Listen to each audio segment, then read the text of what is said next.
ആറ്റിങ്ങൽ ഇരട്ടക്കൊലപാതക കേസിൽ രണ്ടാം പ്രതി അനുശാന്തിക്ക് ജാമ്യം. ആരോഗ്യ പ്രശ്നങ്ങൾ കണക്കിലെടുത്ത് സുപ്രീം കോടതിയാണ് ജാമ്യം അനുവദിച്ചു. ഉപാധികൾ വിചാരണ കോടതിക്ക് തീരുമാനിക്കാമെന്നും സുപ്രീം കോടതി വ്യക്തമാക്കി. 2014 ഏപ്രിൽ 16 കേരള മനസാക്ഷിയെ ഞെട്ടിച്ച ആ കൊലപാതകം. ഒരുമിച്ച് ജീവിക്കാനായി അനുശാന്തിയും കാമുകൻ നിനോ മാത്യുവും ചേർന്ന് പട്ടാപ്പകൽ ഭർത്തൃമാതാവിനെയും മകളെയും ക്രൂരമായി കൊലപ്പെടുത്തി. തലനാരിഴയ്ക്ക് ഭർത്താവ് രക്ഷപ്പെട്ടു.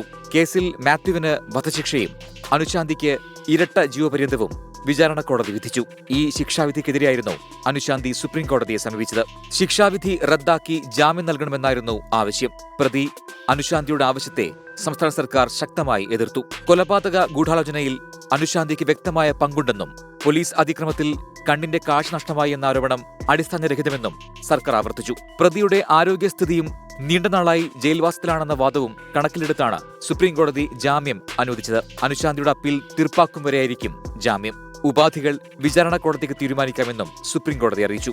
ശിക്ഷാവിധി റദ്ദാക്കണമെന്ന ഹർജി സുപ്രീംകോടതി തീർപ്പാക്കിയിട്ടില്ല. 24 ഡൽഹി.